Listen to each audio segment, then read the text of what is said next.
again. Hello again.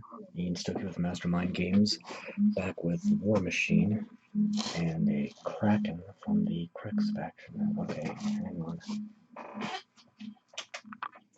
Had the free room. Right. Okay, that's got fixed. Stormy Gray 09088. So the original Colossal Cryx received. The Kraken is actually older than the current generation of Colossals by centuries, essentially, when the original Colossals were still oh boy, I cannot speak tonight, romping around the Iron Kingdoms. Cryx stole the technology, made their version, which was smaller, less resource intensive, more agile, and they had been using it for centuries to wreck ships with high value cargo that couldn't be traced back to them for whatever reason. Typically individuals they wanted to necromantically interrogate.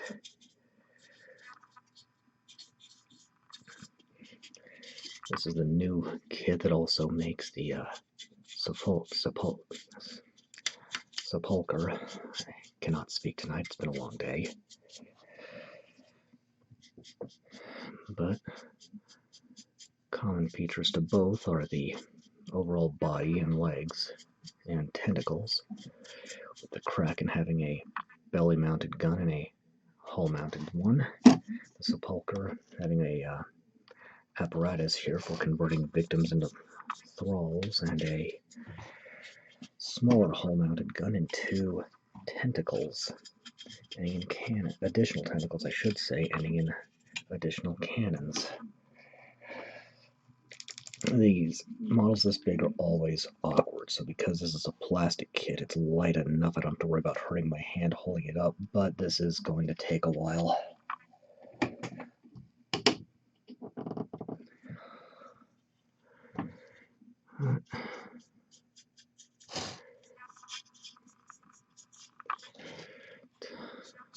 I might do some, I'm just going rough right now.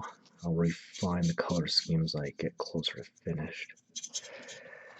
This wasn't too hard to assemble. The biggest piece of the work were the smokestacks on the back, most of which were 2 to 3 pieces each.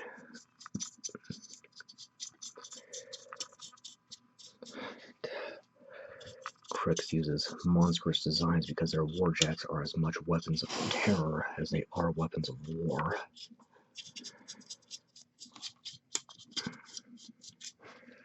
And while Colossals were the biggest thing ever when they first came out, now there are battle engine structures and, from what I'm hearing rumor-wise, airships coming up.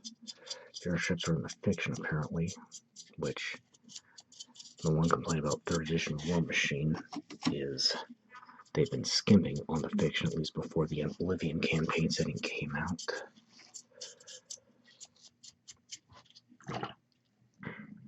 So I'm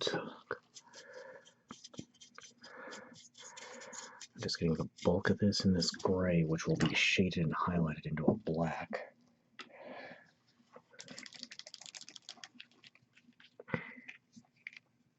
Hopefully I have enough of this paint to do the job, because this is the last bottle I have of Stormy Gray. And if I don't, I'm going to have to get a similar color in the Warpaints, which could get awkward because they're not exactly... I can find similar colors, but nothing exact. This is an odd nook right here, because it feels like something should go in there, but there's nothing that does. And ample space on the back for the boiler.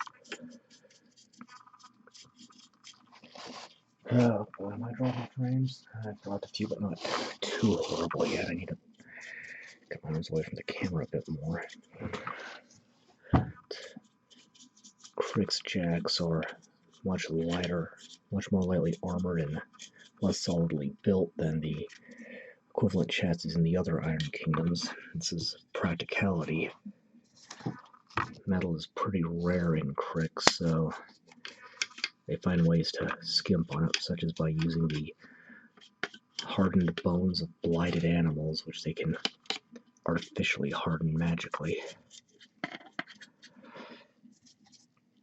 Which is also why their light jacks are called bone jacks. They actually do use bones.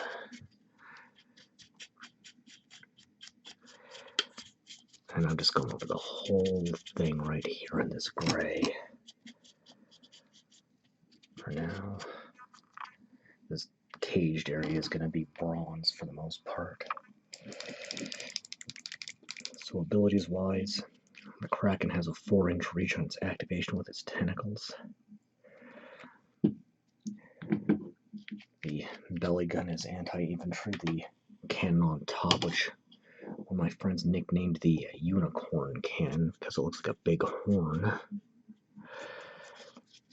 Long range, and the main gun and gains a +1 power for every corpse token the model has on it, which it can collect, obviously, to a max of +3. And the model also gains +1 strength for every corpse token it has. So, following the typical Cryx theming, it doesn't really start out all that spectacular, but has a way to make itself much more respectable. I can also use corpse as pseudo-focus.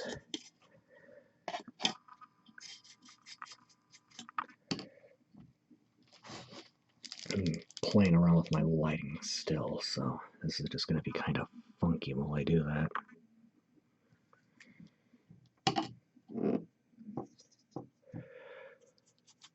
And I don't airbrush. I know a lot of people do. I choose not to. So, doing this the long way. I'm fine with that.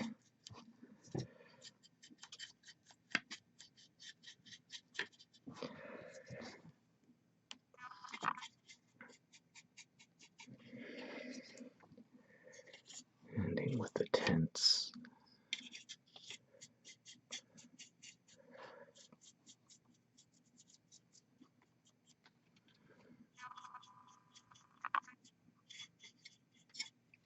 And I am using just about the largest brush I have for this step because of the large surface area. So, a little more around the head. Just, it's all about using the right tool for the job. I'm getting a little bit more to get the other tentacle.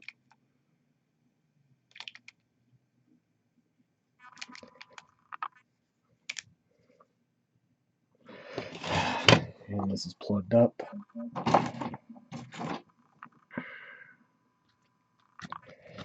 Clip down the nozzle. Shoot. And got it. Hopefully this is enough because I seem to be running very, very thin.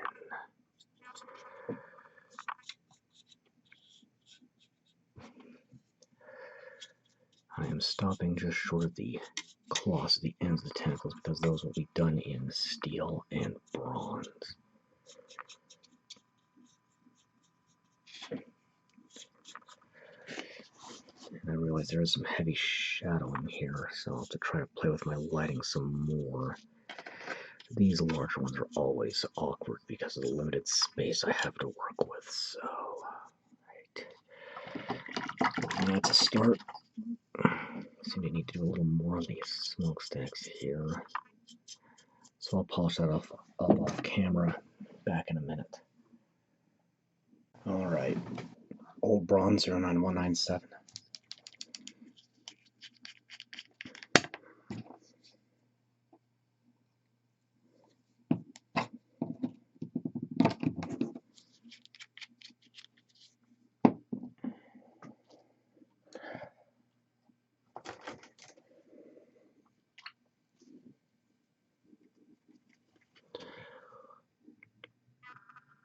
Going over some of the, we'll say, motive mechanisms.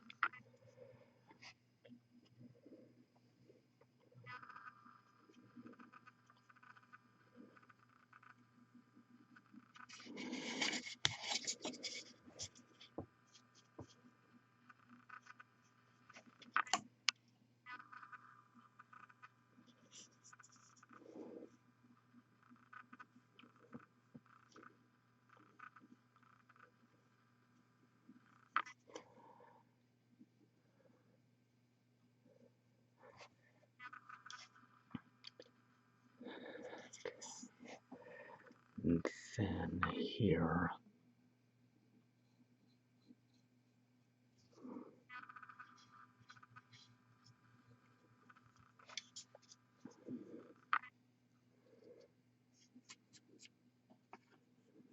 I have a personal preference to do plates like this in bronze.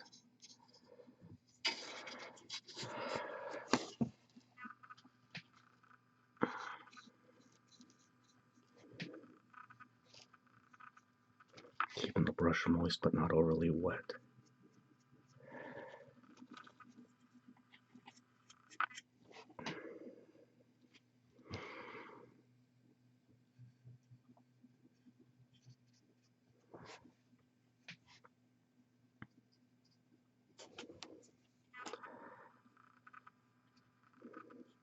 Yep.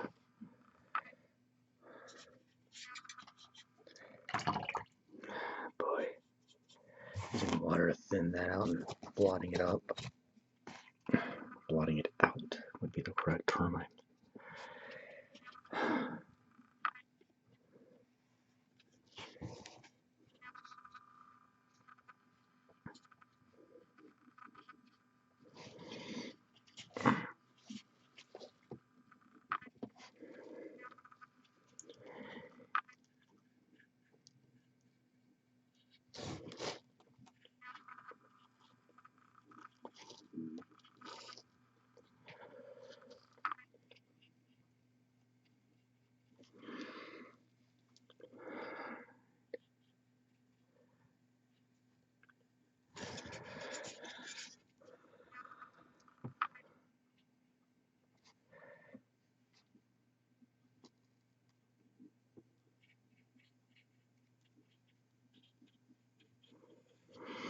Okay, I think I'll go ahead and get, you know what, I'm going to do those doors in a different color.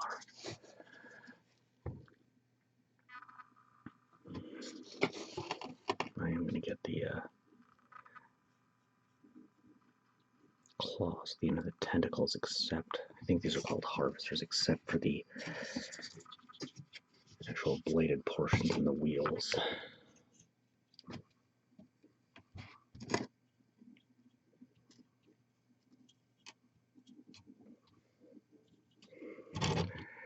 All of these being horrible grinding appendages.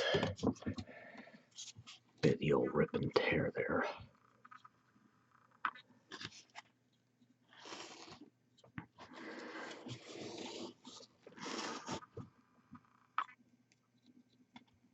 Man, I'm going to be holding this at some funny angles, and that's all there is to it. Not much choice in the matter. My camera only covers so much. I can only pull my arm so far out, and this is a very large model.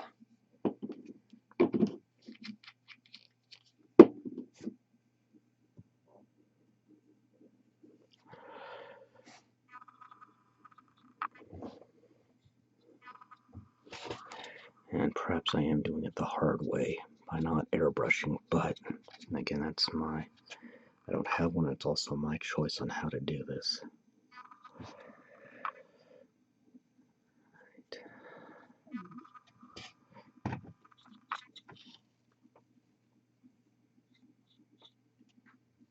Okay.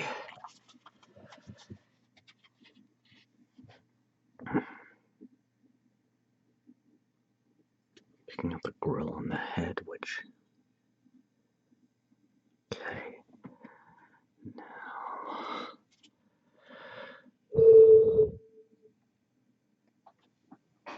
Oh yeah, I'm dropping hundreds of frames a minute, so... Alright, we're gonna stop here and see if I can get my camera. Okay, continuing on, since my camera had that temper tantrum.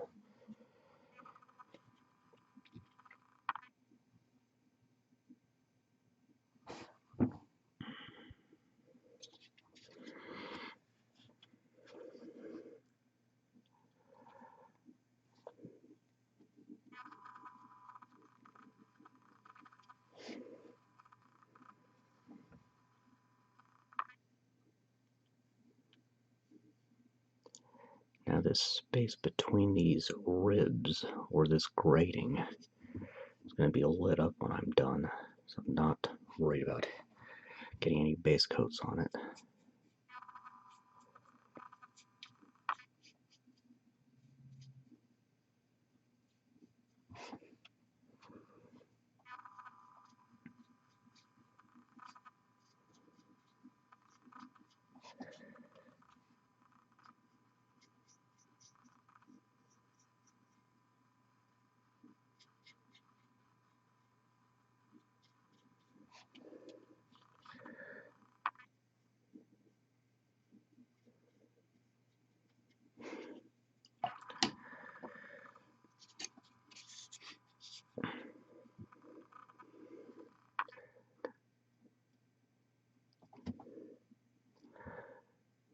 And this front plate on every single one of these chimneys. Being real careful not to nick the back of the one in sequence.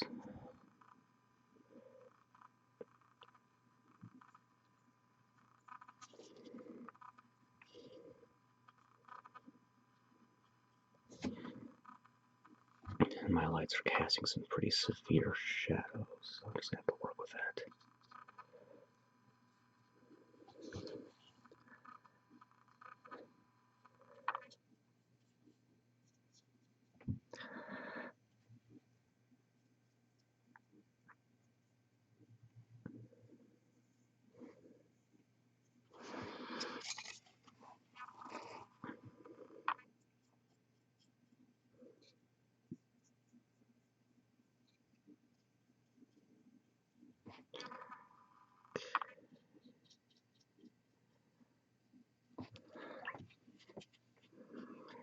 I am using a very large brush, at least as far as this scale of painting goes, but this is a very large model as far as this scale of game goes.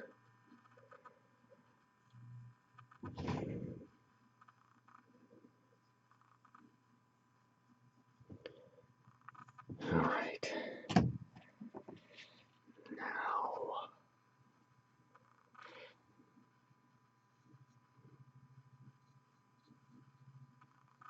this plate on top of the cannon.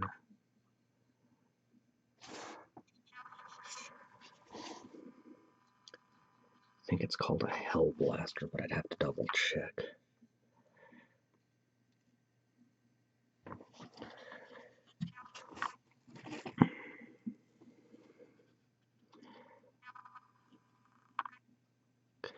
And I think this grill right here as well. I'm wrapping up with this bronze, so just looking at any other little details I want to get.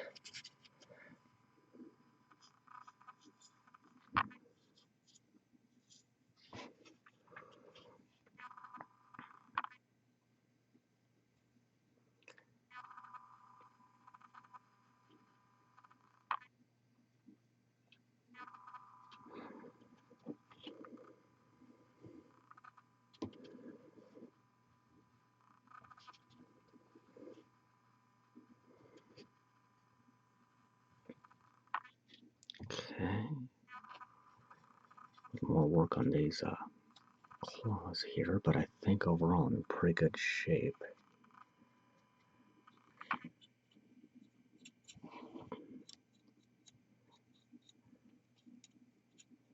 So, gonna let that dry. 3 base coats left. You know what? I can do one more right now, and that's uniform gray. Oh boy, dropping frames again. All right, are we stable? We cool here? All right. A little bit of uniform gray.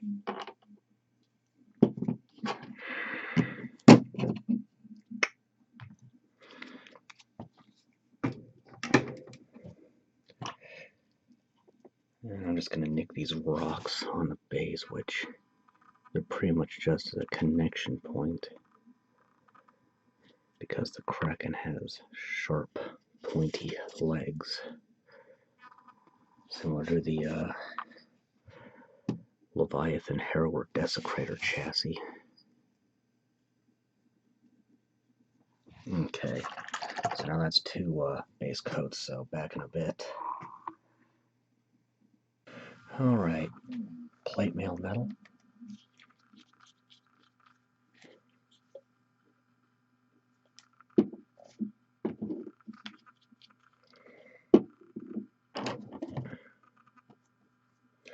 Yeah, switching to a smaller brush for this.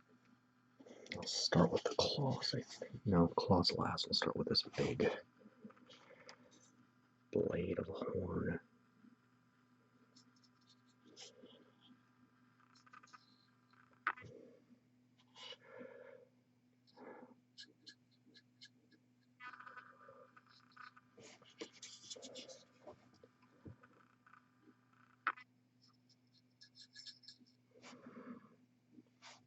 keeping the paint or the brush moist but not overly wet, using just enough water to thin the paint.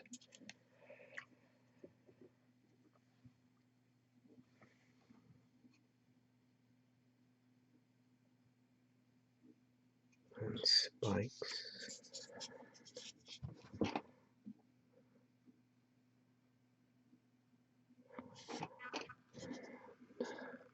Here, yeah. Now I'm going to go ahead and do these hatches.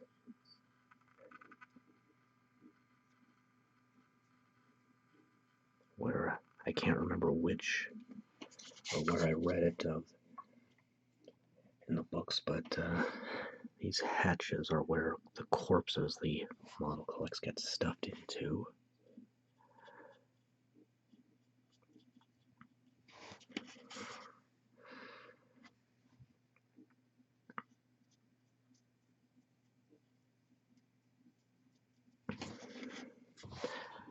Then more spikes.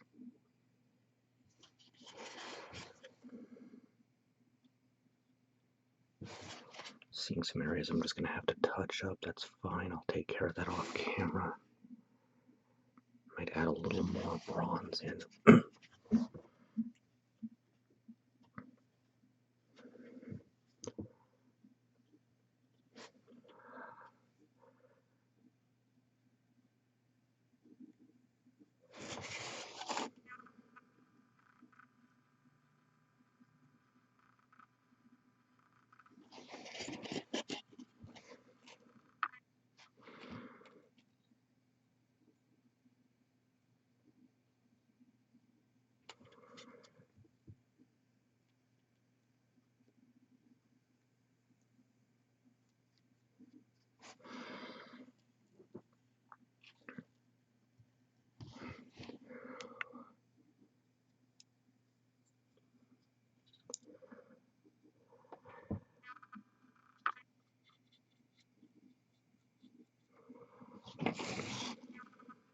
Getting the talons and grinder wheels on the claws now.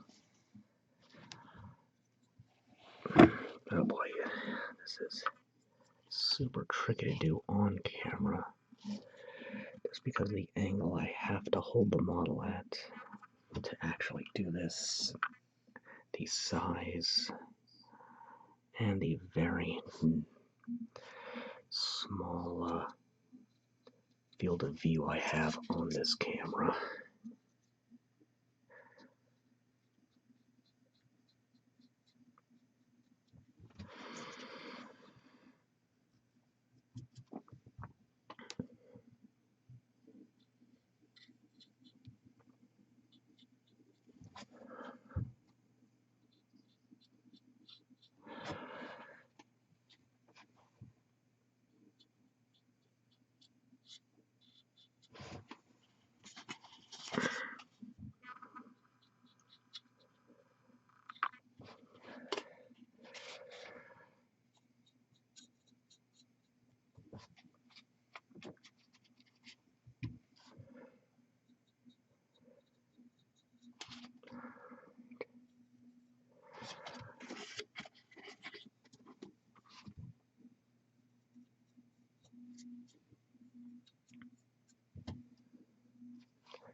I can't even be sure how much is exactly getting caught on camera because my monitor has to be behind me due to space limitations. There's nothing I can do about that, so it is what it is.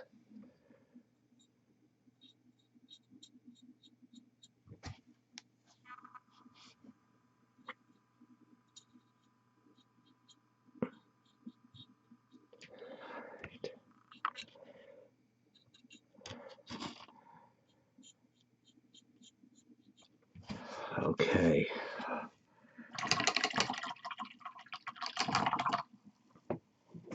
And I've dropped hundreds of frames, so okay, we're good. leaf green 09011. Gonna just do some of the trim.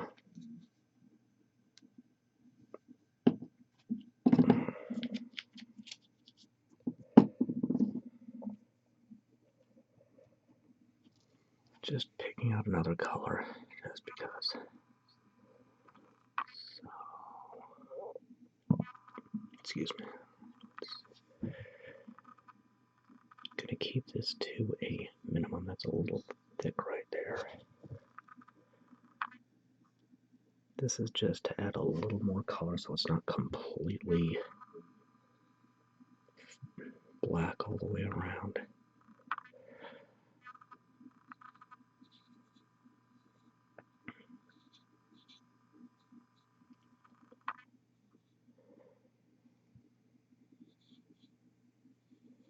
So just doing the edge below the rivets. It's actually a little ornament right up behind the horn, which is not that visible.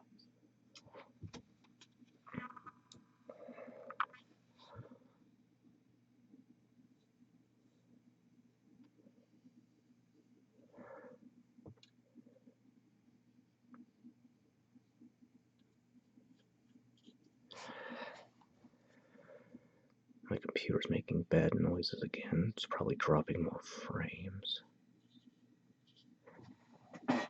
Which it is. Alright. Okay. Now that little digital temper tantrum's over. Again, this is a leaf green.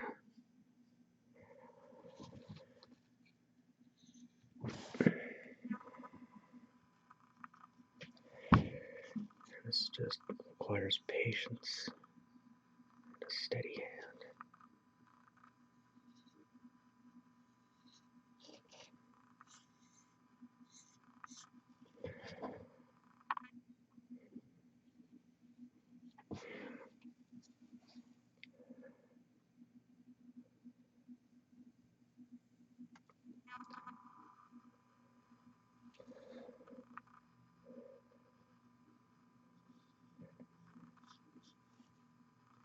Looks like my hand's not very steady right now. Model's shaking quite a bit.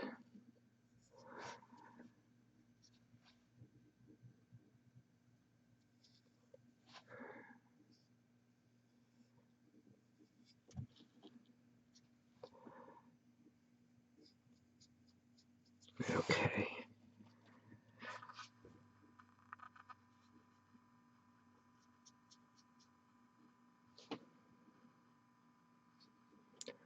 I'm just picking out some select panels here. Again, just for the purpose of adding a little more color to it.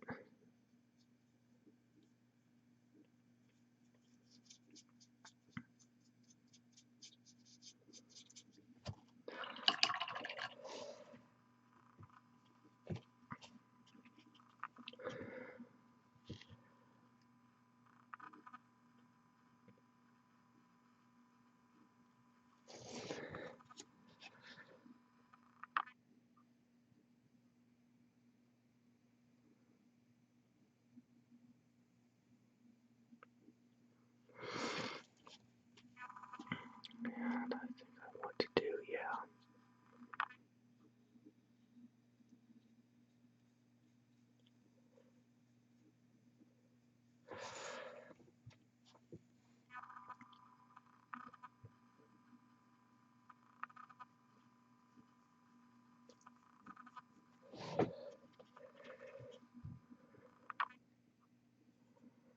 That angle isn't the easiest to work with, but I can handle it.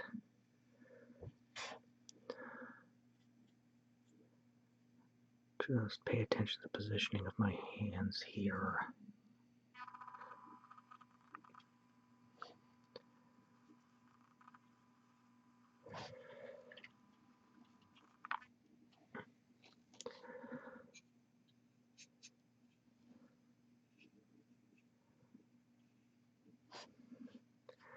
Can be argued that this is a good model to do a partial assembly on. I choose not to, as I try to avoid that myself because it actually drives me nuts to have a partially assembled model sitting around for very long.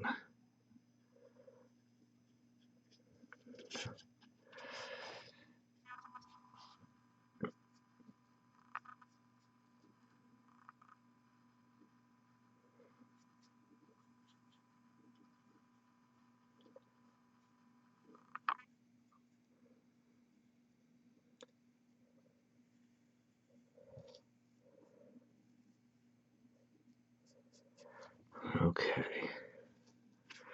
I think that's enough trim, so that's base coat. I'll do a few touch-ups and then start shading. Alright, time to shade. I've done some touch-ups off camera. Pine Green 09010.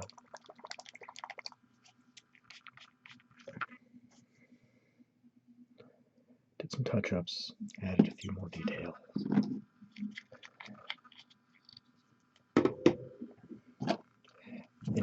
Thinning the paint with 1 part water to 1 part paint to make it into a wash. 2 to 3 parts water to 1 part paint, particularly dark colors.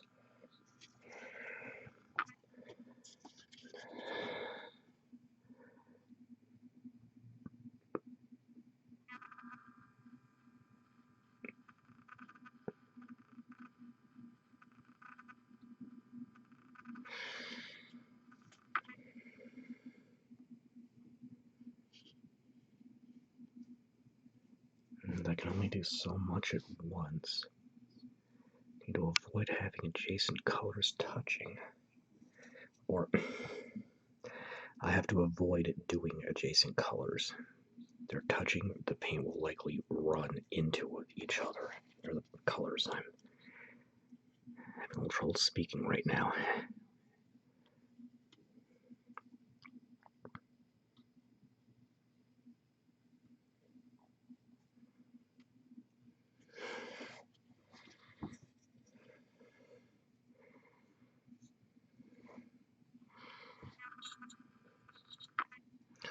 Just need a bit of the silver there.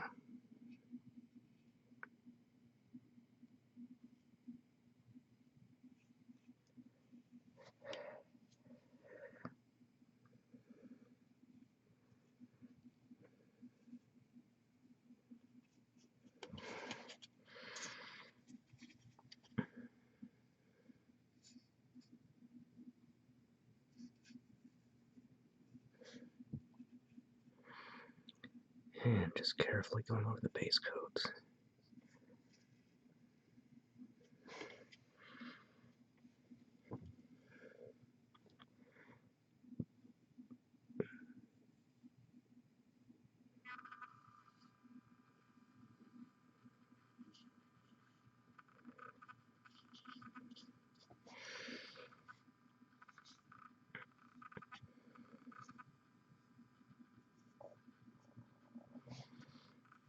Keeping the brush very wet during this step.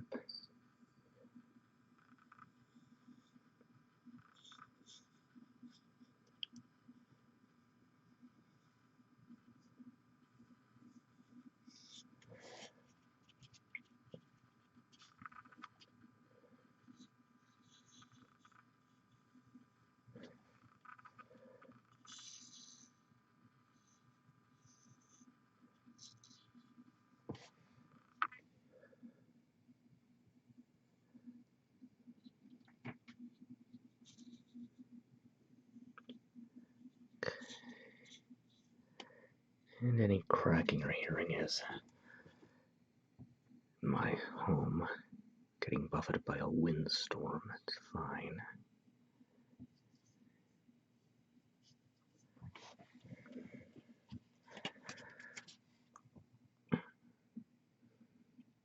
This here is one of the last minute changes I decided to do, just to add a little more green. Just a little more color to the back.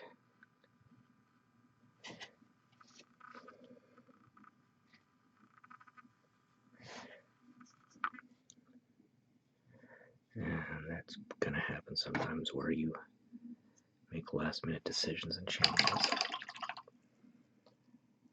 Now, Blackened Steel 09205. And I dropped 150 frames. Okay. Alright, one technical glitch later, Blackened Steel 09205. Once again, the more technology allegedly advances, the more it turns out like that Mel Brooks movie Spaceballs.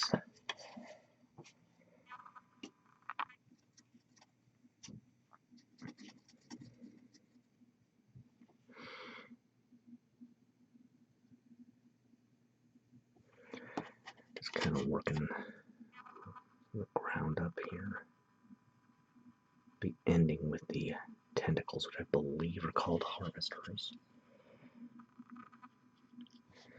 A word of advice on assembly, these hatches only go together one specific way, so make sure you do a test fit before gluing.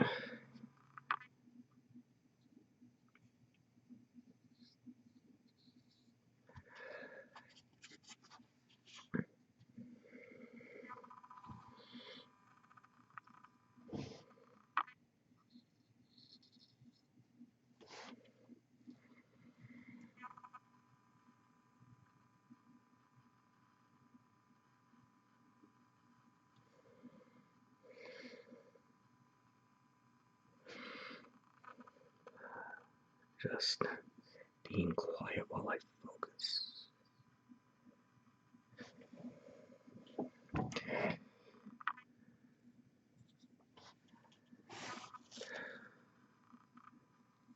I know this isn't easy to see right here. It's definitely not easy to paint at the angle I'm trying to hold it at.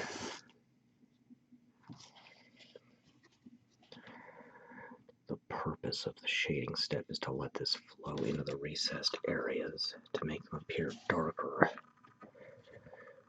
which will also make the highest areas appear lighter at the highlighting phase.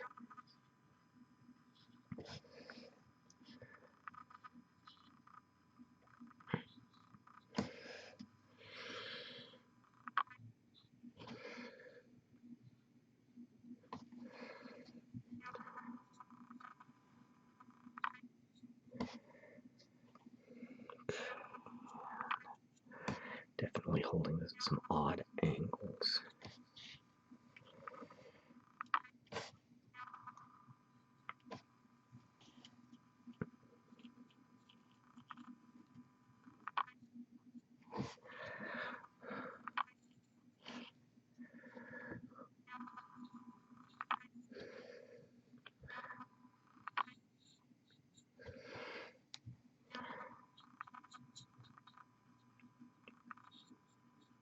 Alright. Blot that green is dripping away down off. And let that dry for a bit. Oh, wait. One more little bit. I almost missed it. Spikes on top of the cannon. Alright. Now let that dry before moving on. Alright. Next I'm taking Coppery Orange 09102. Not what I normally shade bronze with, but I'm going to try something different.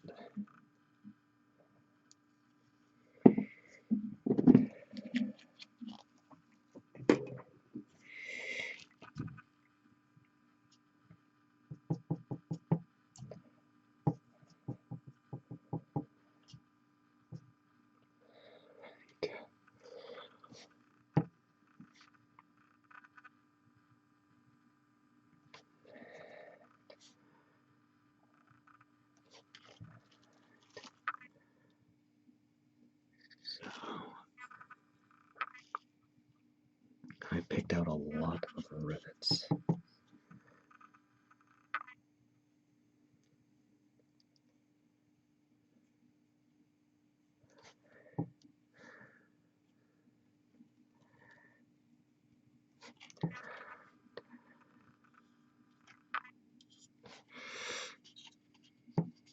I'll be doing the tentacles last. Those will give me the most troubles.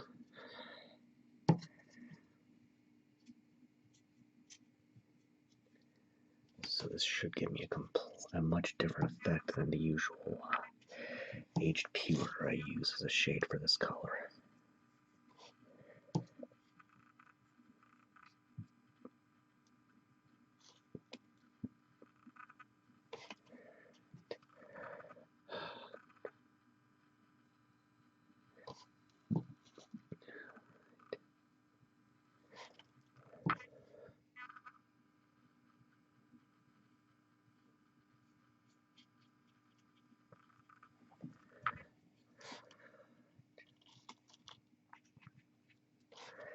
And just getting one limb at a time right this minute. Look at the legs before I move on to the upper body at this point.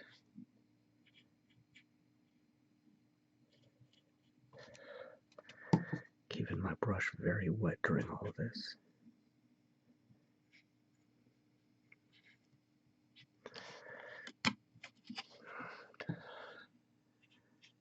This is where it'll get a little tricky with the front legs.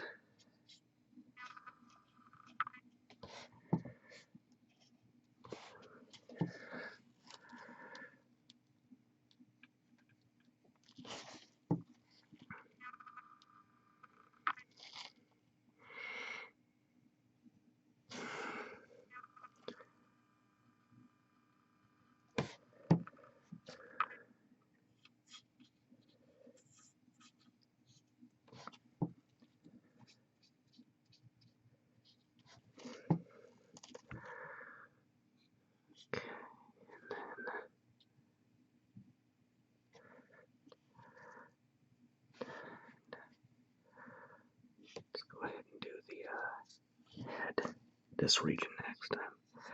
I don't know why I started whispering.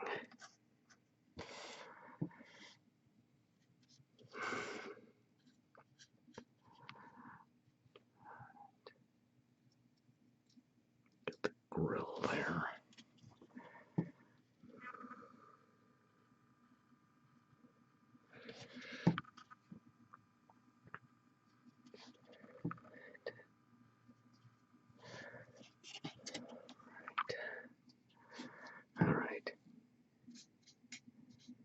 I'm getting there. It's the only color I can shade right this minute, so... Oh boy. And my computer's starting to act up again. Again, Spaceballs. Just Spaceballs.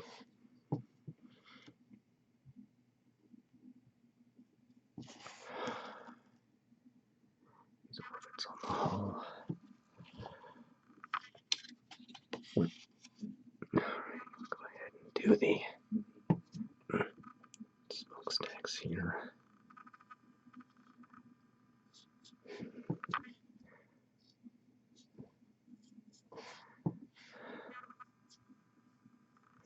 And at this point, I don't care how many frames I'm dropping. I'm just going to get this done.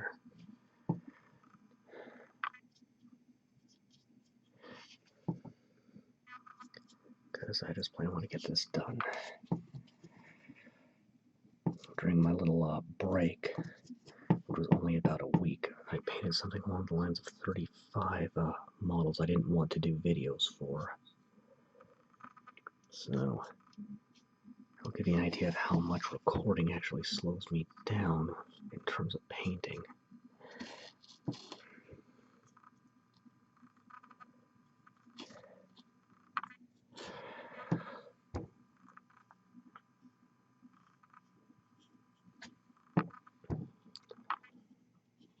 Okay.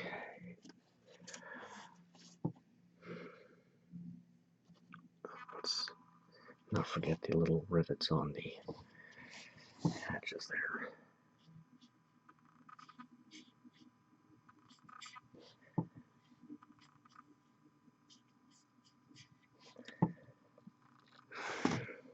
Boy, I cannot get too much farther away from the camera because of my little background here, which if I don't have it, the camera will focus on what's behind that, which is my bookshelf. Or I should probably state that one of my bookshelves. like books a lot. In fact, you kind of have to like books for this hobby.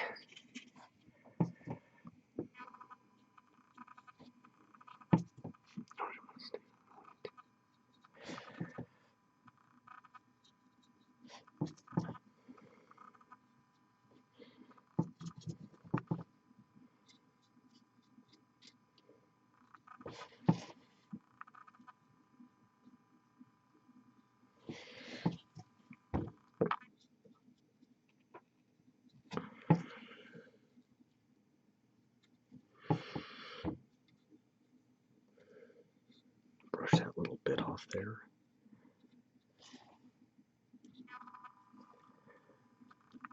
All right. Getting the cannon.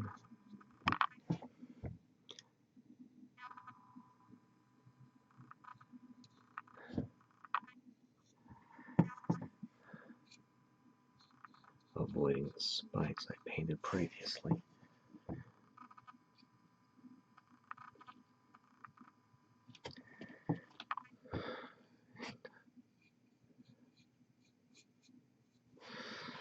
Okay, 2 left. Okay, matte black. Particularly dark colors like this, you need 2 to 3 parts water to 1 part paint.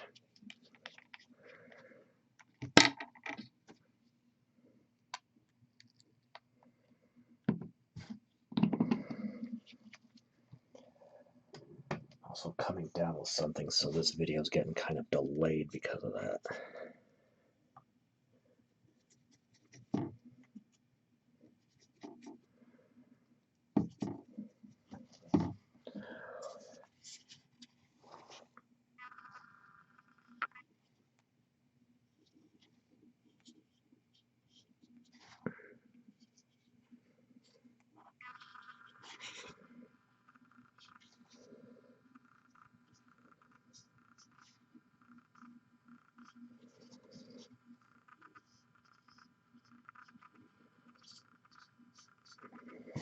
Keeping the brush wet.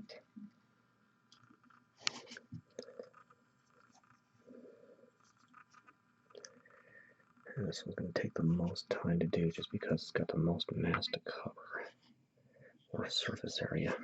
I'm in trouble with confusing surface area and mass. 2 different things.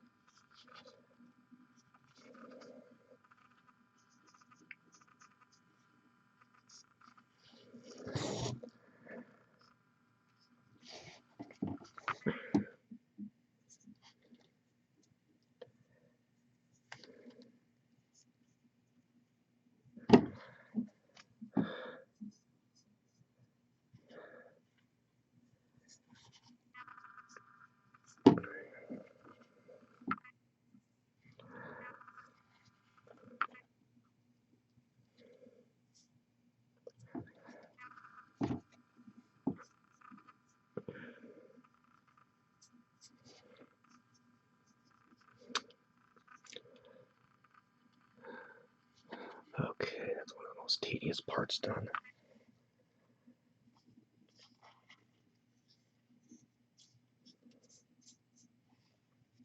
I'll do this base of the cannon now where it plugs into the hull, but I'll do the rest of it later on.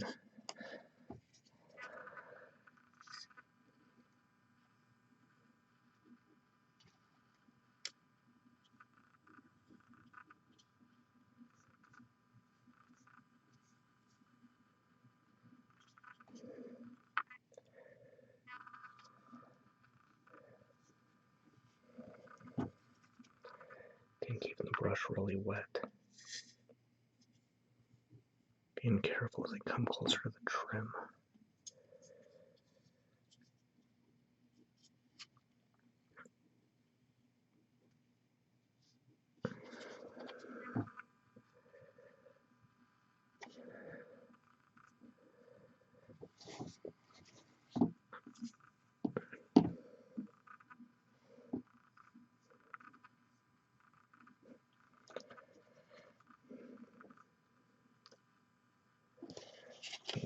one section at a time.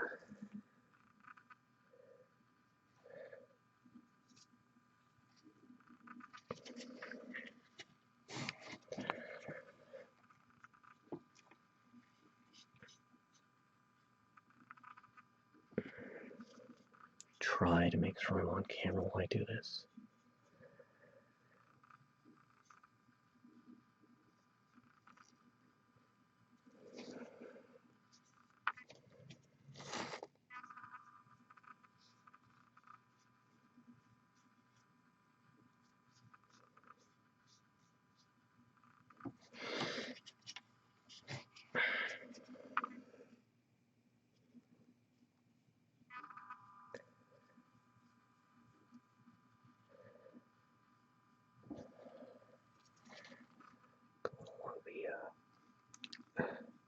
Furnace in the back.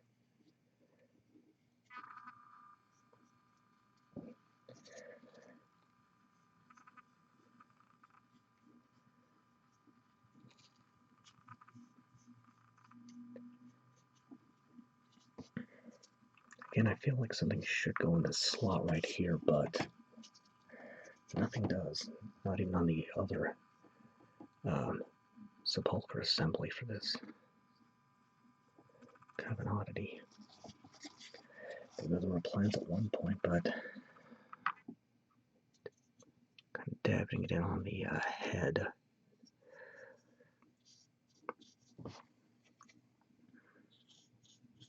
And it's always going to be tucked up in there like that. There's no other way to do it, actually.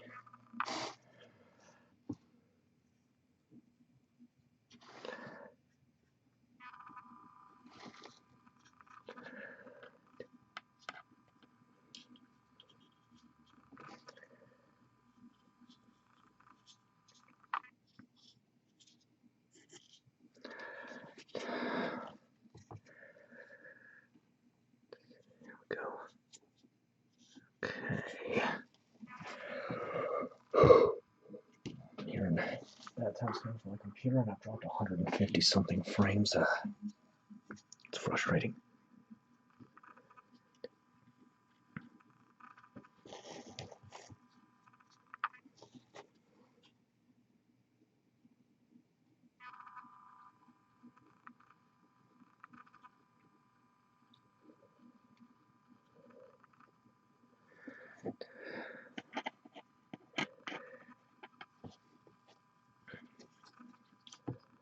The smaller back legs first, I think.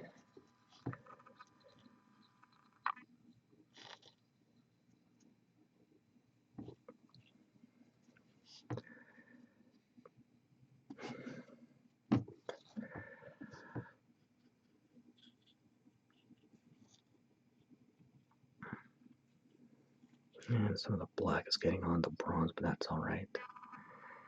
Give it a grimy look. These things are designed for underwater operation. Specifically ambush and salvage, which makes perfect sense since Cryx is an island-bound nation.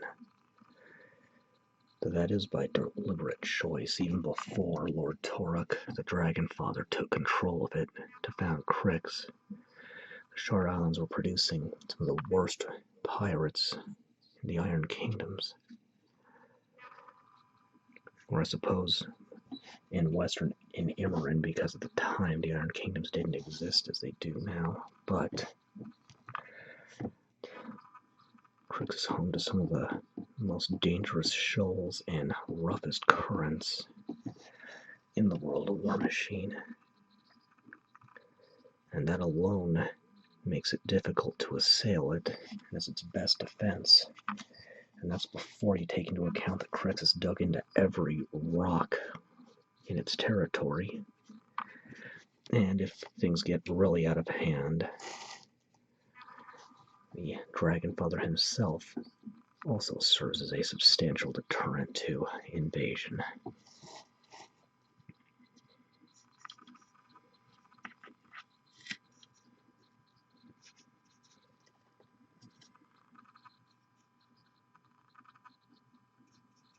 This is the trickier part of it.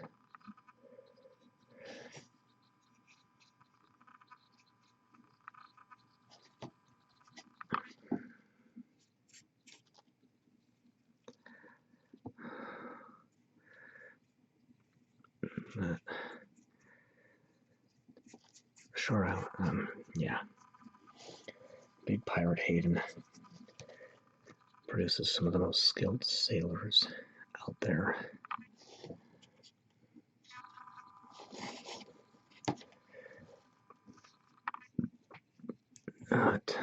One of its disadvantages is Cryx has very few natural resources, so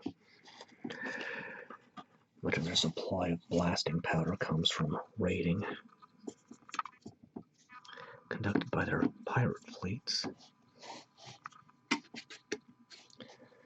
is why they've had to get more creative. Besides, when most of your soldiers are zombies, they can barely hit the broadside of a barn with a flamethrower, or in their case, acid thrower. You're not going to waste a firearm on that, so a lot of weapons that use acids, poisons, or even weaponized souls. A lot of their warjacks have weapons that are described as using a steam pressure method for firing.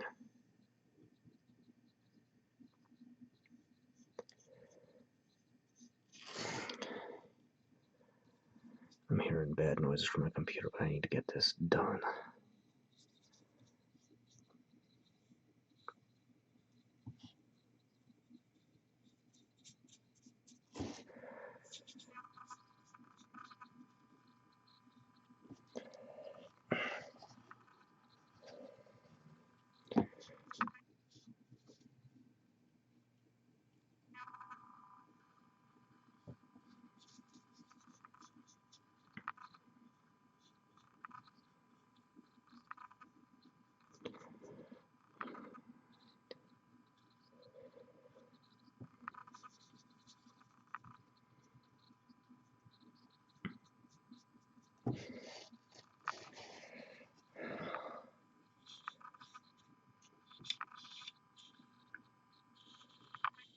And one thing Cryx is particularly notorious for stealing are corpses, not just for the creation of thralls and banes, but also to interrogate the spirits that once inhabited them for those corpses through forensic necromancy. It was pioneered by Lord Exumer Scabrous, one of the warcasters in their faction.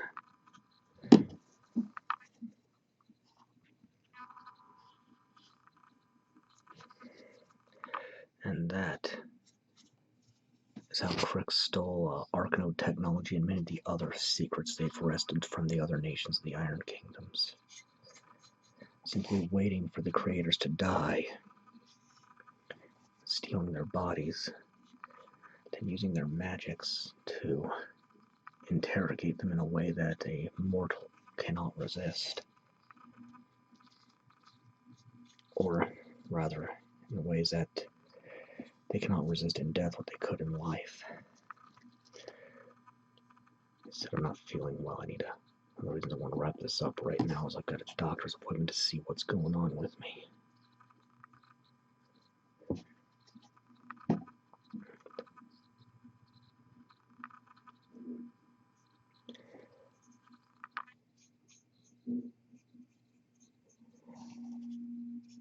So this isn't going to be completely pure black, but rather a dark gray. So more implying black than anything else.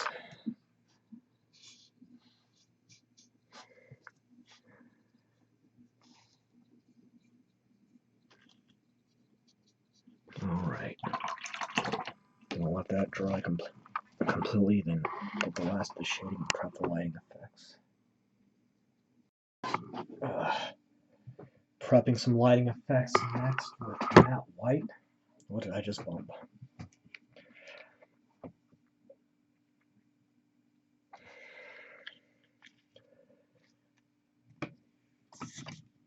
There's going to be quite a bit of this.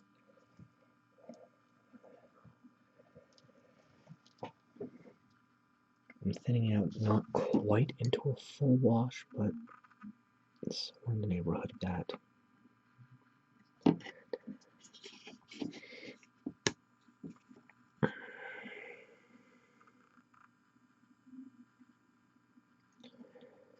And this needs to be done after the shading. Okay, so these vents are on the exterior, not the interior. That's good to know. At least on the back legs, but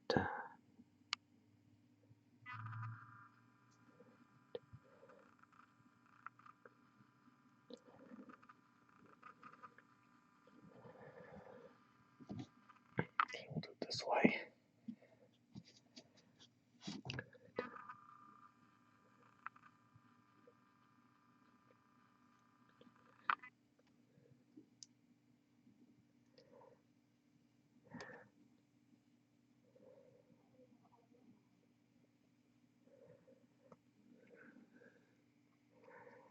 If this extends past a bit, that's all right. It'll help solve the illusion of the light glowing.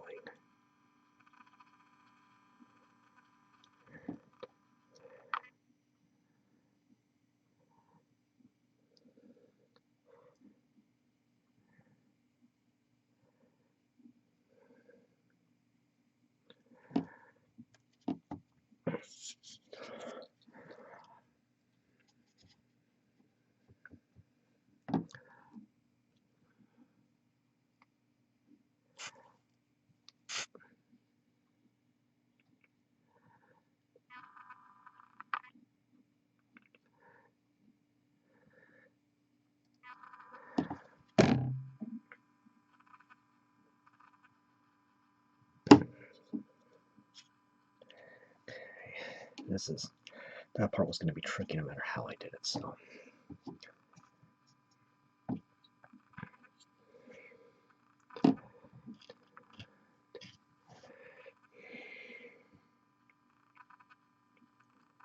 Get the eyes.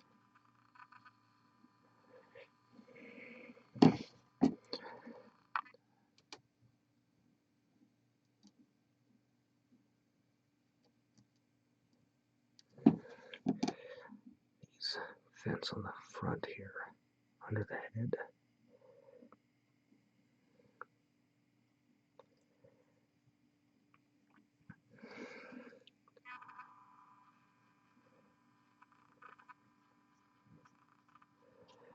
And on the smaller cannon.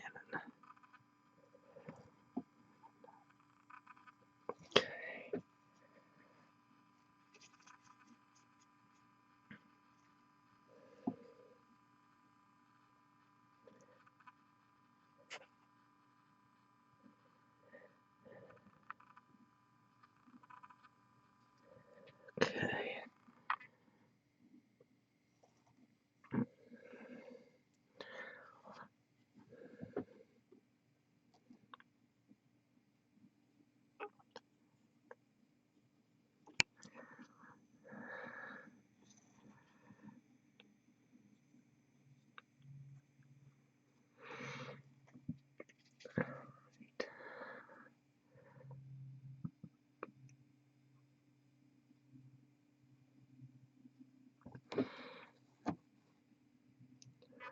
Trying to work on each, what's the word I'm looking for?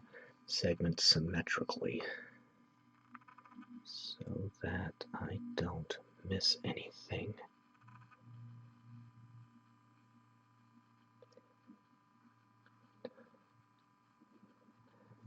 All of these crevices are going to be lit up by the time I'm done here.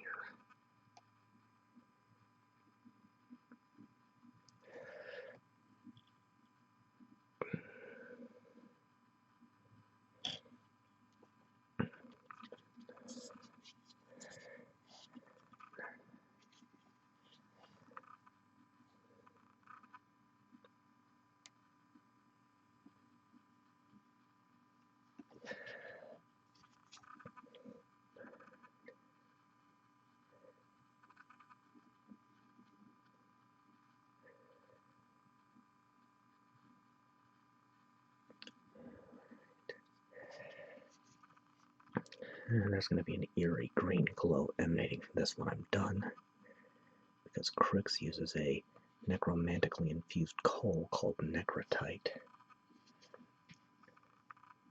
which burns hotter and more efficiently than regular coal, but also gives off fumes more toxic than carbon monoxide. The undead don't care. I imagine that's the big reason why none of the living nations have decided to try using it. Cador in particular is one that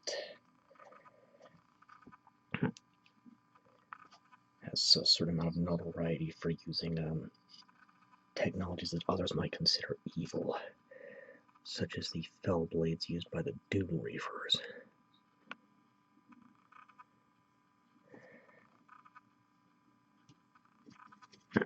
Going so far as to create new ones.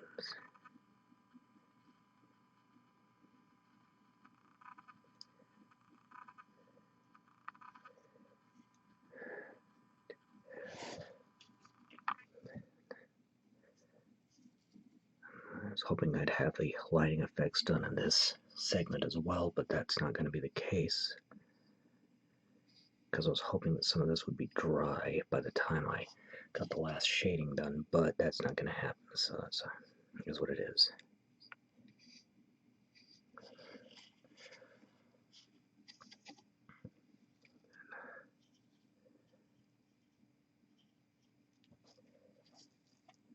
Circular motion fill in the tops of all these smokestacks.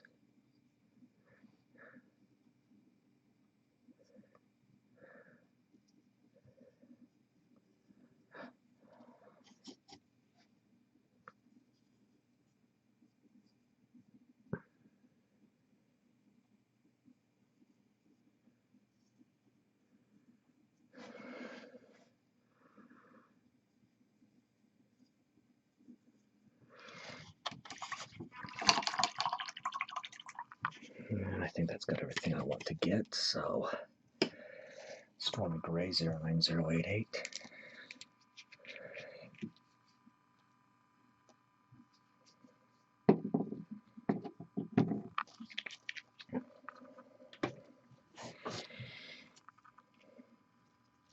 And shade the rocks that the Kraken is balanced on.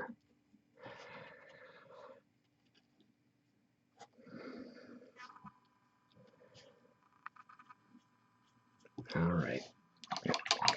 Once that white dries, I can do the... Oh, just a couple of things I do want to get, and that is on the claws, these little divots here.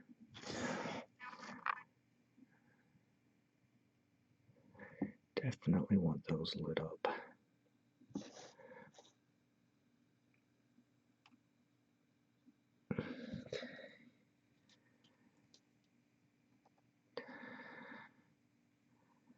You know what?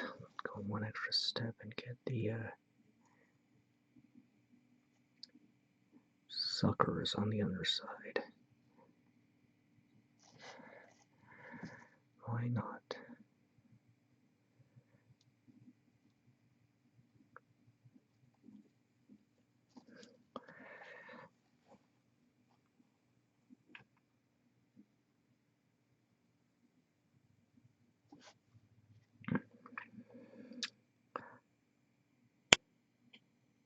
It's a little extra work that I feel will make a substantial difference.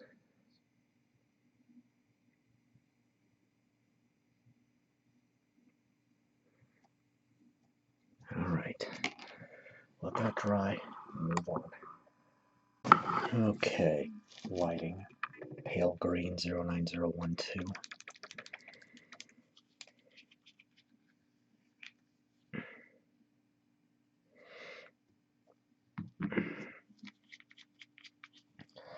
Thinning it out with 2 to 3 parts water to 1 part paint.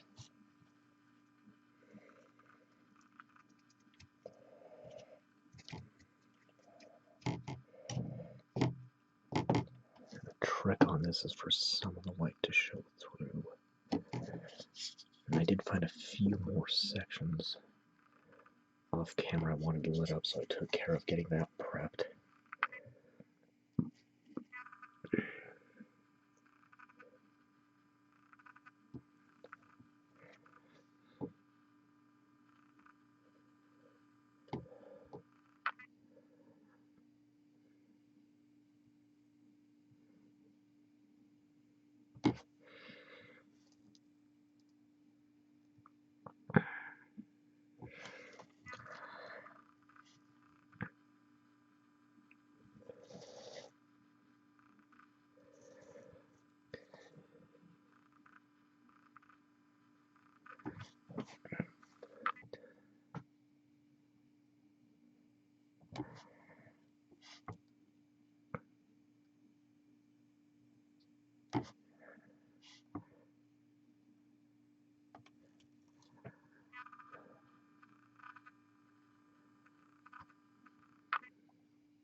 careful here.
I'm just feeling really tired right now, so I'm not feeling very talkative at all this minute.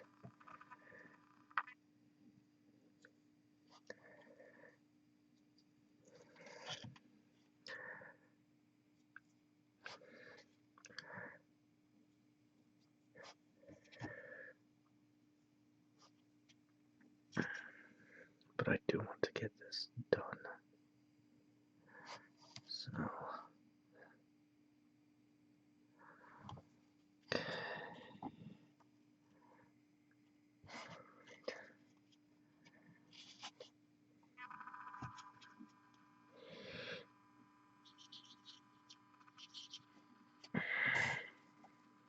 keeping my brush very wet during this.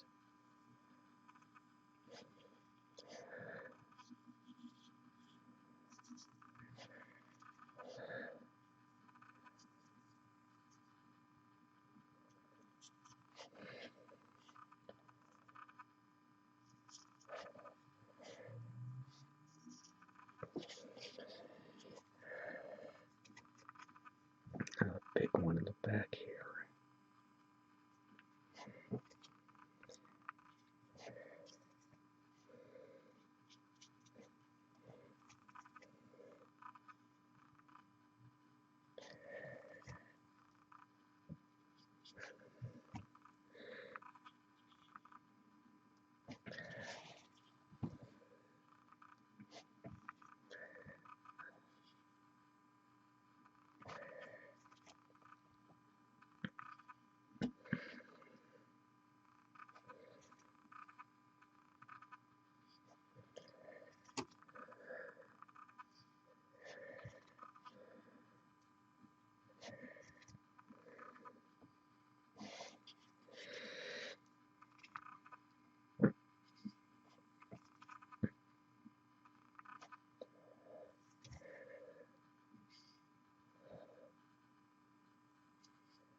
Wrapping up with the tentacles.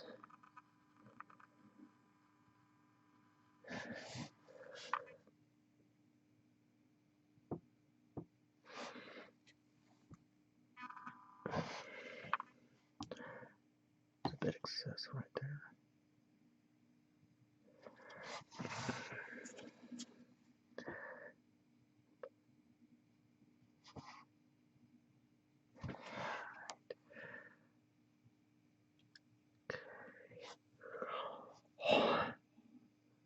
said earlier, Cryx uses a necromantically infused coal called necrotite. Aside from the toxicity, it also gives off a distinct greenish glow when it burns, which has been so associated with Cryx. It's the glow that is also known as Cryx light.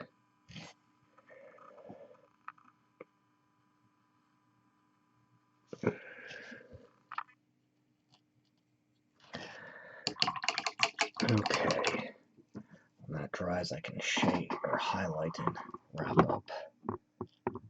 Okay, time to highlight. So I went over the front arc in a matte white to prep it for the bright color I'll be using in the end. Paper towel, and I'm going to use Tarnished Brass 09198. We'll start with this one. Yeah.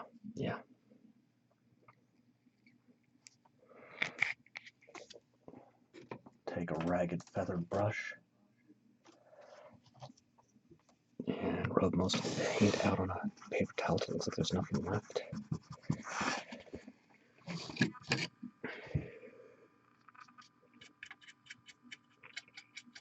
And then dust the area to be affected.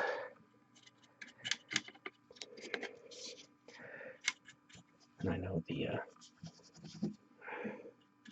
a substantial shadow here from the light.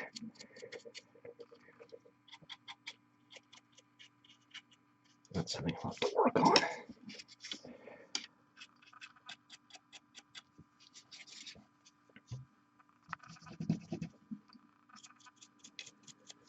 Going over the most readily visible surfaces only.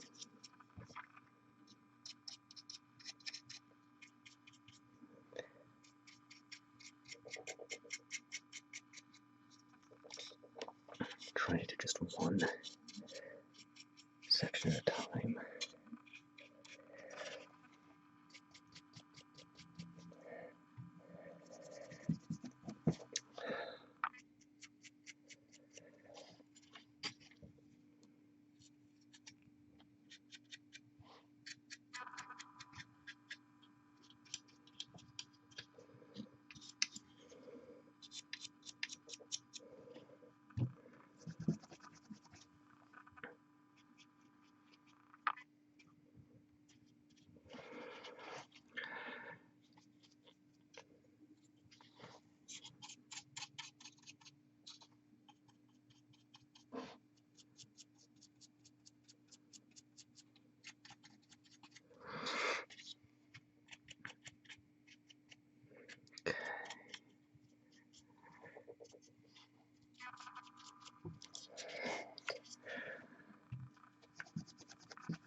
And this is just a little tricky because of how large the model is.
Hearing bad noises from my computer again.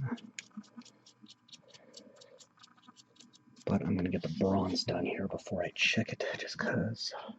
That's it, just because.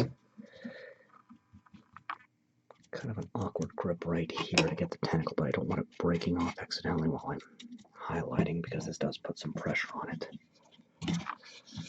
Just kind of gripping by the tentacle itself near the head.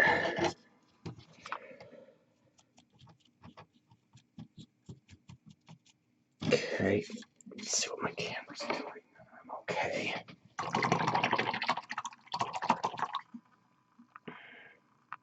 Just cleaning out my brush, setting it aside. Uniform gray is next. And this is the biggest one. And that is not mixed thoroughly.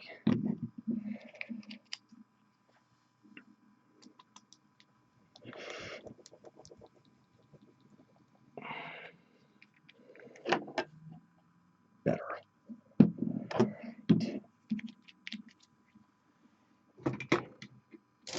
And again, a nice big brush, since I have a nice big surface area to cover.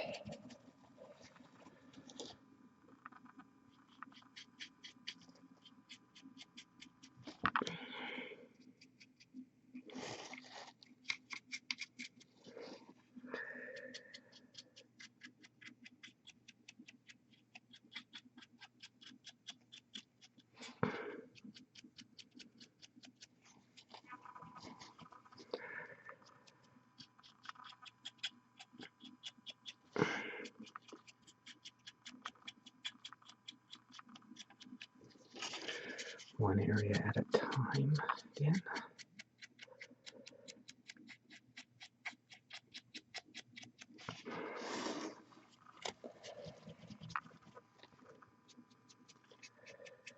Focusing on the most readily visible areas.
And I'm using a little extra paint here to cover up some of the missteps that happen along the way with the shading and highlighting.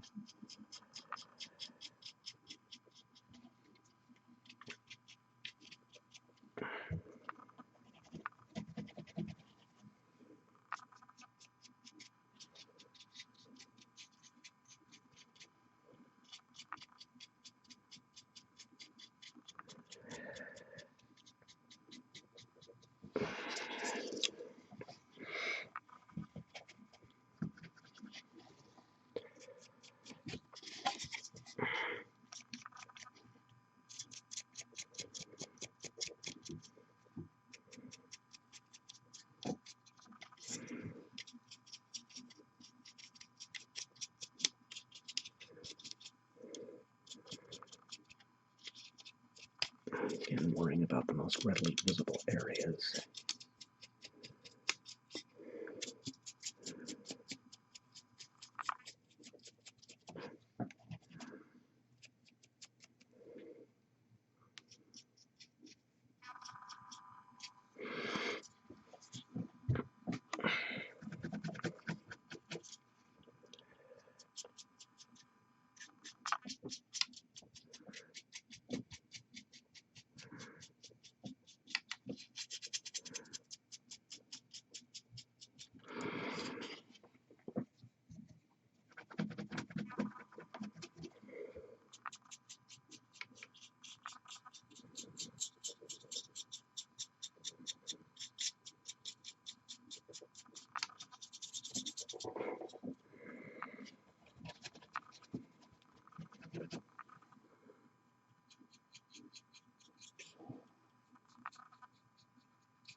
Okay.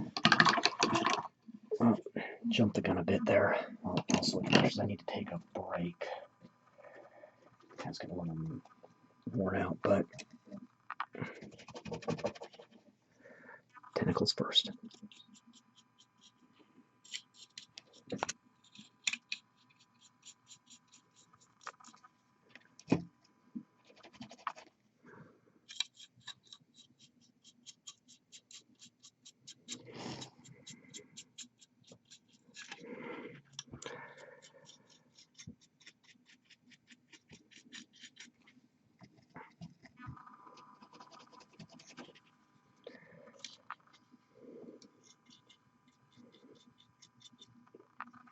So yeah, make sure you're giving yourself a rest if you start to get tired.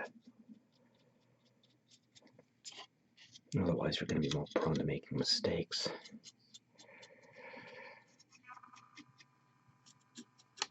Okay.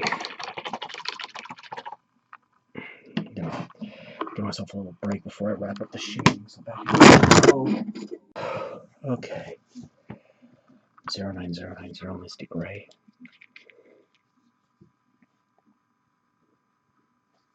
Still recovering from that bug, so I'm still kind of messed up right now. Let's see a little bit more of that uniform gray. I need to touch over here. That's better. But the Misty Gray.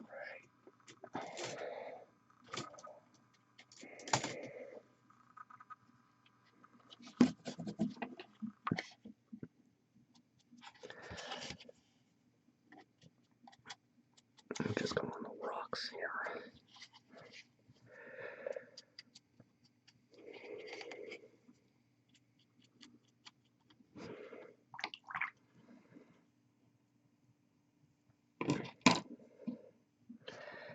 Then pale green 09012. Not too much of this.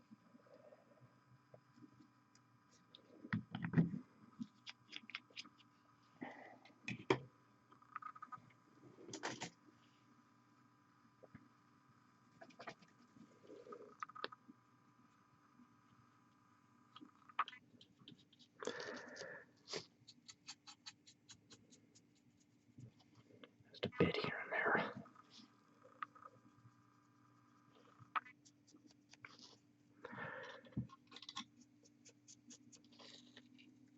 Going against the edges where they are found.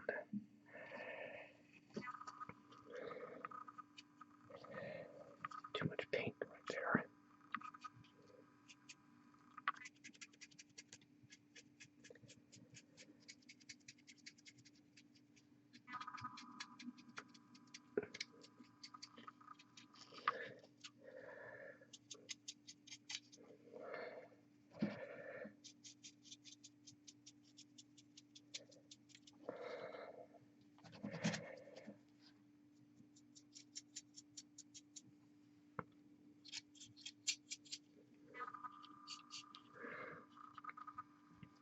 a little more straight paint right down here by the collar.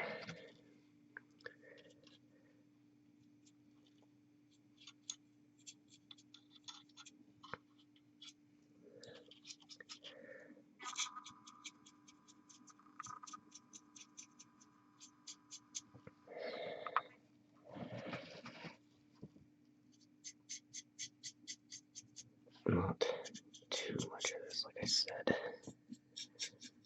I just realized I forgot to get the smokestacks in the gray. So we'll get this in, touch that up quick.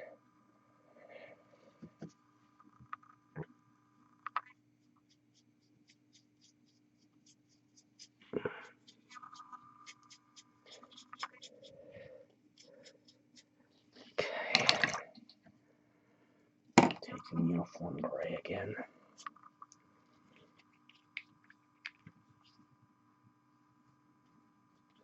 Not as much this time, it's just going to be a quick once over on some smokestacks.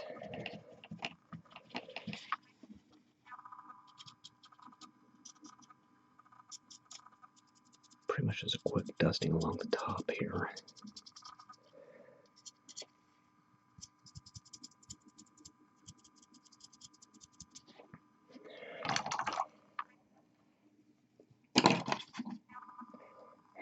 True Silver 09207.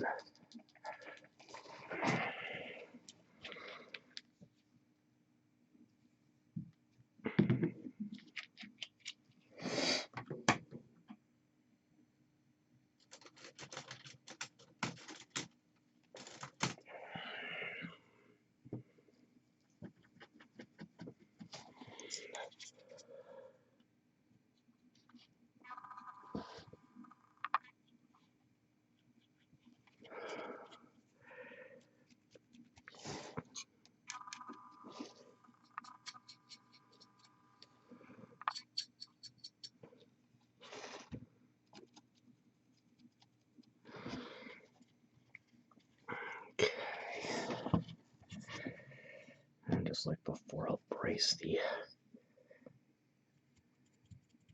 tentacle with my hand here.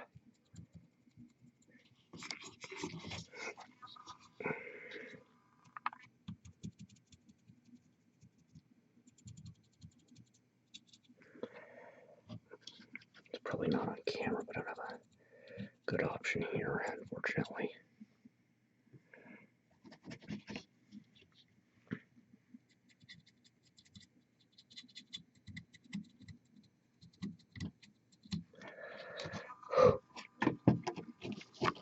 It'll be a little easier to see on this one.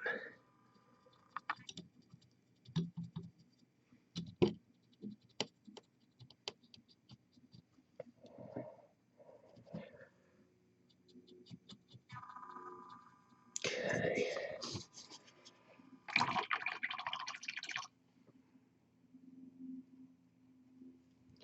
Then I'm going to take that pale green 09012 flathead brush, thin it out like I would a base coat, so just enough paint to, or just enough water to thin the paint. Just go over the white to get the front arc. Give me a little more of that paint.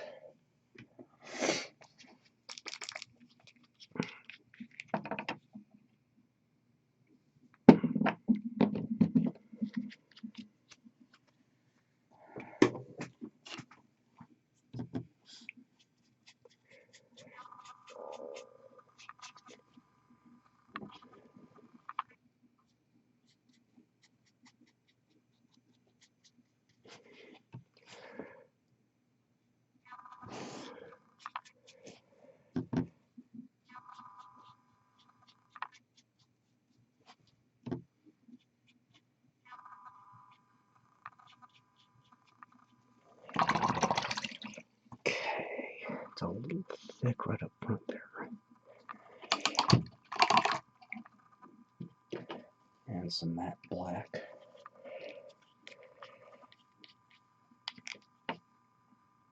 And this is a step I should have done first before highlighting. I just got to. And I'm just going to take that and fill in the gun barrels here.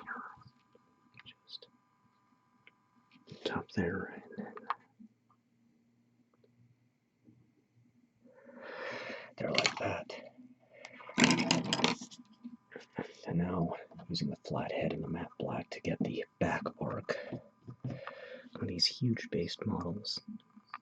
It is conveniently divided. Actually, it's split even further than in half because huge base models have fields of fire with their front arc being split into two separate pseudo arcs. So I need to let that dry completely. Then I can do a little more work on the base and then actually start flocking.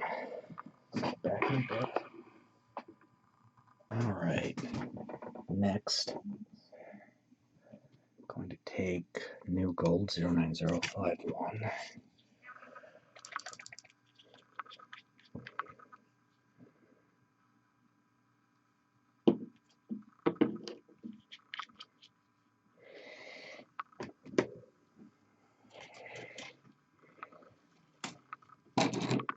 Picking out the brush I need. Just carefully pick out these raised points on the front arc, and that split the arc into the field of fire.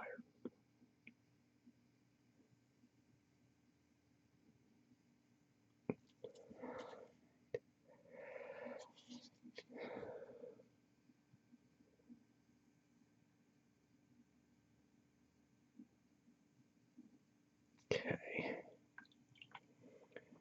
And now taking matte white.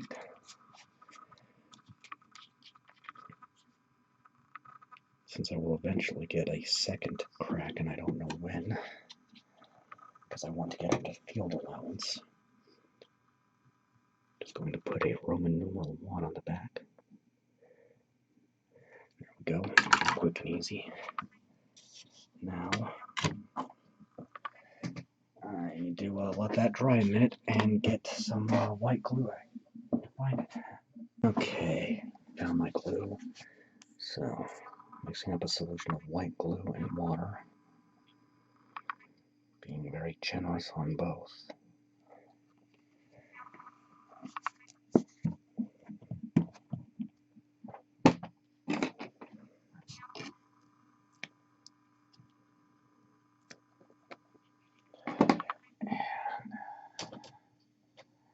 Taking a brush. Let's sacrifice this little one here. It's getting beat up. Mix it up thoroughly. Now I'm going to do two different basing materials here. I'm going to start with flock, and I use a mix of flock and static grass. So right now I'm just going to paint in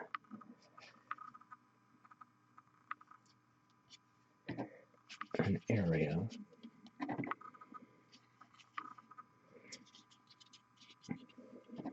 of my choosing.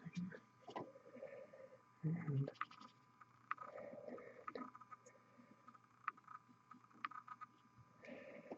it's okay if this is asymmetrical. And this is how I want to do it.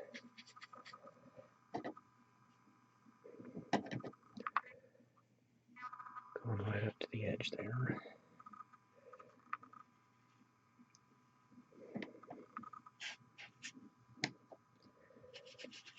And on this one I'd actually do some static grass, large tufted, but I'm out of a certain adhesive I need.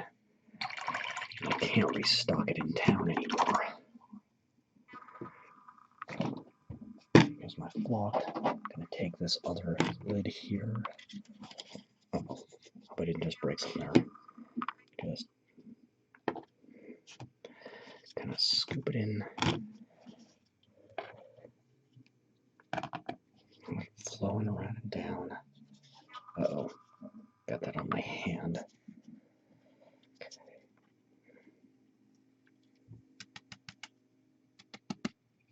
Okay. And then I'm just going to take a brush that's dry, I think this flathead here, and just brush that away from where I don't want it. The edge, mostly the edge. And I need to let that set for a bit before doing the next round. So back in a minute. Alright, I'm going to take a calculated risk and try to wrap up the basing here.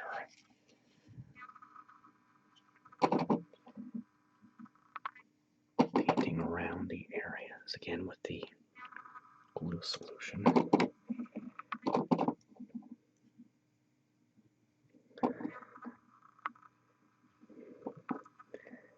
This is going to push the flock around a bit, so it's fine.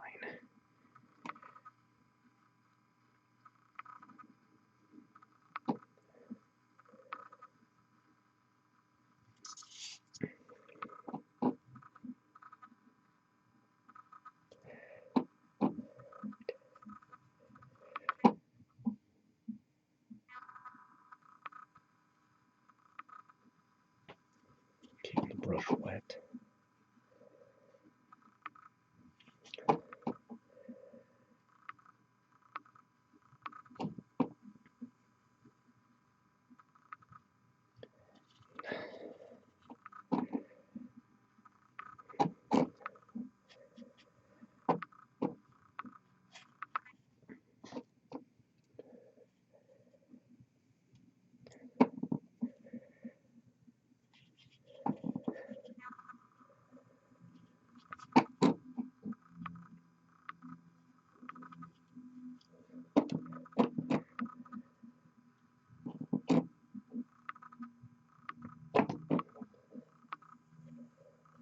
Alright.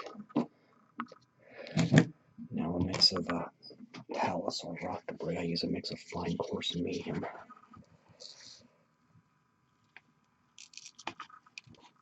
But much the same as before.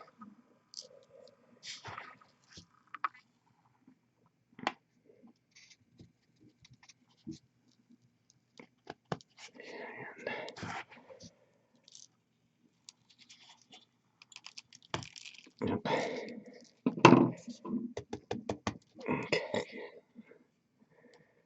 A little more. Right there. I keep pouring it on my table for some reason. Taking a brush that's dry. Just push that down from where I don't want it. Just tidy up the base there and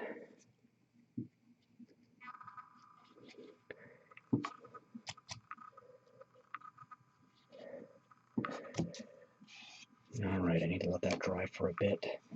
Then I can seal it just about done. Okay, last step I can do on camera. Taking scenic cement. This is a sprayer brush on adhesive. I needed to wait on this for this base material to set so that it wouldn't, if I don't let this set, then this stuff will just push it around and make divots in it, so I try to bring it in.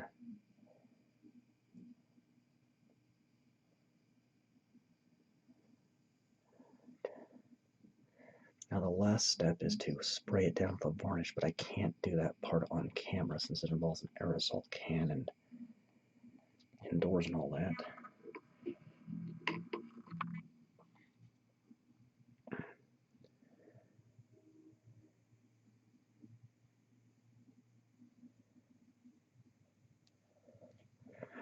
And it's making divots anyway, so I'll just have to do a little touch up on it, but alright.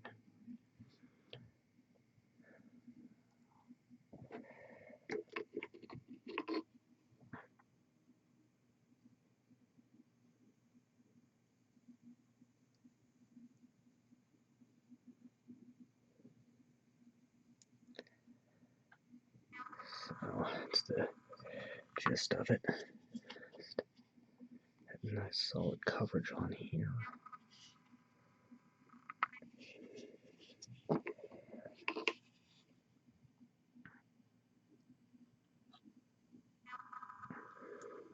Okay. And that'll give it a rock hard finish. The varnish I put on will also seal the paint and give it a rock hard finish, stop it from chipping, or at least prevent it to a certain extent. And that is it. The Kraken from the Cryx faction of Warmachine. Got some more Cryx coming up next, but until then, I am Ian Stuckey with Mastermind Games, signing out.